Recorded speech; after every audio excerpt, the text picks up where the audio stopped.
Olá, sejam todos bem-vindos. Somos acadêmicos de enfermagem da Universidade Federal Fluminense. Eu me chamo Gabriela, estou acompanhada do Gabriel Moura, da Daiane Limonge e da Vera Sampaio. Nosso tema hoje da aula é sobre hemorragias.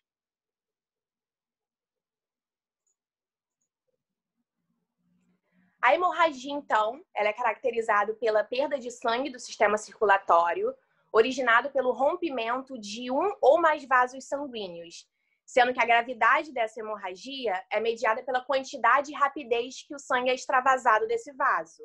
Então, quando ocorre a perda de sangue, o organismo responde com algumas respostas normais, fisiológicas.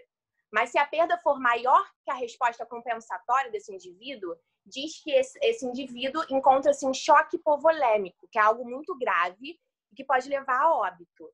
Então, é necessário, dentro de uma hemorragia, ter intervenções imediatas. E nós, como profissionais de saúde, devemos intervir da melhor forma. Pode passar. Então, as hemorragias têm 3 tipos. As hemorragias arteriais, venosas e capilares. Pode passar.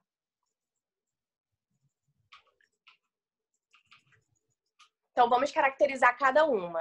Na hemorragia arterial, o sangue ele é jorrado de uma artéria. Então, o sangramento ele é vermelho vivo, em jato, pulsando em sincronia com as batidas do coração e sendo rico em oxigênio.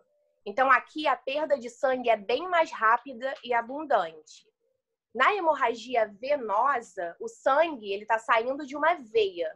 É um sangramento uniforme de cor escura. Ele sai escorrendo e não possui oxigênio. Já a hemorragia no capilar é em pequena quantidade. O sangue escoa de uma rede de capilares, onde a cor é vermelha, menos viva que o sangue arterial e o fluxo é muito menos intenso, é mais lento, com pequena quantidade de sangue, como dito.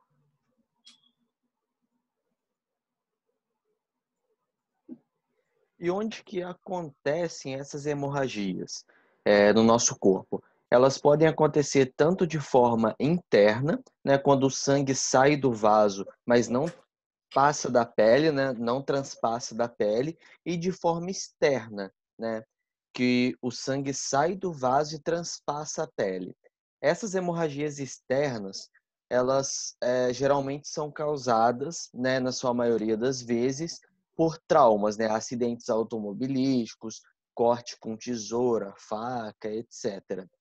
E das formas internas, temos diversos tipos. Podem ser causadas também por acidentes, por fraturas, até mesmo por gravidez, né? Ali no primeiro trimestre, pode ser causado por um aborto ou uma gravidez ectópica a partir da 20ª semana. Pode ser característica de uma placenta prévia.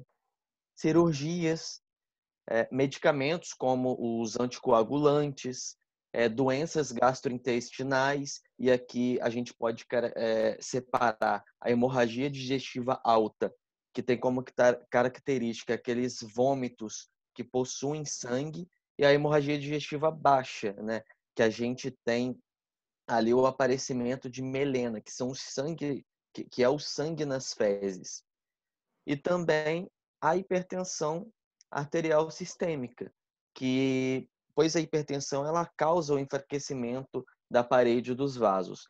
E o paciente com uma pressão muito alta, tendo esse enfraquecimento da parede dos vasos, o que pode acontecer? A ruptura desses vasos e o extravasamento desse sangue. Por isso que quando chega um paciente com uma pressão alta, num serviço de emergência, ele é considerado prioridade, ele tem que ter um atendimento mais rápido.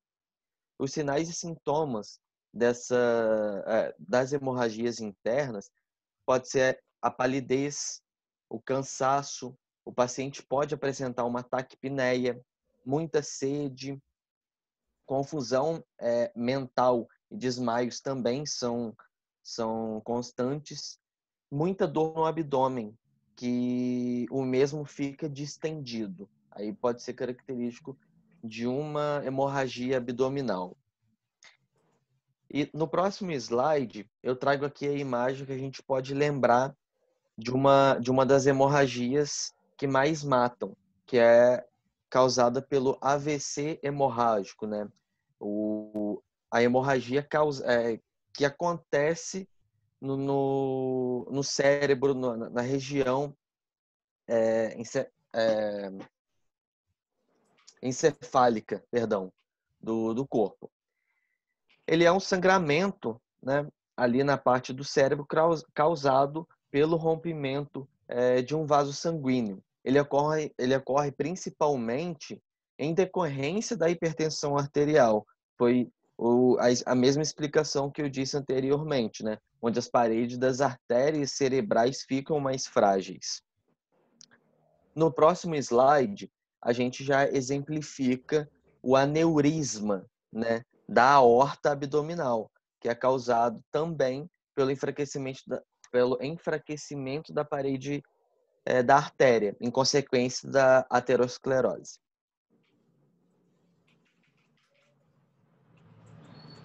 Bom, nós também podemos falar sobre os cuidados que nós devemos ter sobre hemorragias. Então, a gente deve manter o local que sangra mais alto do que o coração, pressionar o local por cerca de 10 minutos, comprimindo com um pano mais limpo que tiver naquele momento. Se o sangramento não parar, pressione com mais firmeza por mais 10 minutos e nunca tire o pano de cima. Então, o principal, se for uma hemorragia externa, é você comprimir, você utilizar o pano mais limpo que você tiver e manter pressionado, manter comprimido. Então, no próximo slide, dando continuidade a esse assunto, nós também podemos falar sobre o empalamento.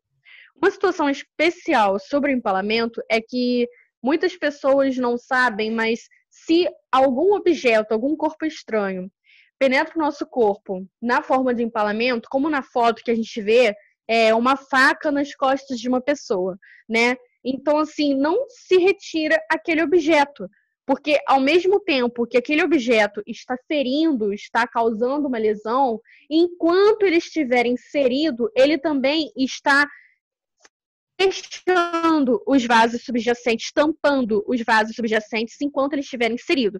Então, inclusive, quando ocorre uma situação de empalamento, o ideal é que a gente fixe aquele objeto, que a gente tente fixá-lo de alguma forma. Pegar algum pano, algum tecido, pegando esse exemplo mesmo da faca, por exemplo, né?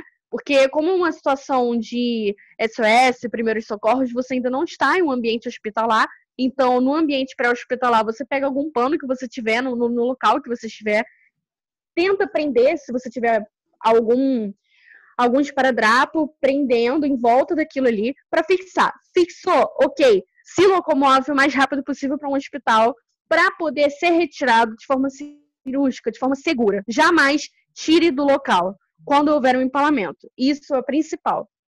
E aí, dando continuidade, no nosso próximo slide, a gente também pode falar sobre o sangramento nasal. A gente pode ver em filme, em série, alguém que começa a ter um sangramento nasal, aí a pessoa faz uma coisa muito errada, né? De ficar fazendo assim, levantando, né, o nariz. Isso é errado, porque na verdade você não sabe a origem daquela hemorragia. Aquela hemorragia, quando há um sangramento nasal, o certo, na verdade, é você inclinar a cabeça para frente, estando sentado, comprimir a narina, também aplicando compressas frias, tá? Então, depois de alguns minutos, você pode descomprimir, afrouxar a pressão vagarosamente e não assoar o nariz, ok? Se a hemorragia persistir, voltar a comprimir, né? E procurar um socorro, ok? Então, pode passar. Boa noite. Então, o torniquete ele é um método que a gente utiliza para conter a hemorragia, né? E para podermos fazer o torniquete, a gente só precisa de um pano limpo e um pedaço de madeira. E aí, como que a gente faz esse torniquete? A gente vai amarrar, né, esse pano limpo acima do ferimento, enrolando firmemente 2 vezes.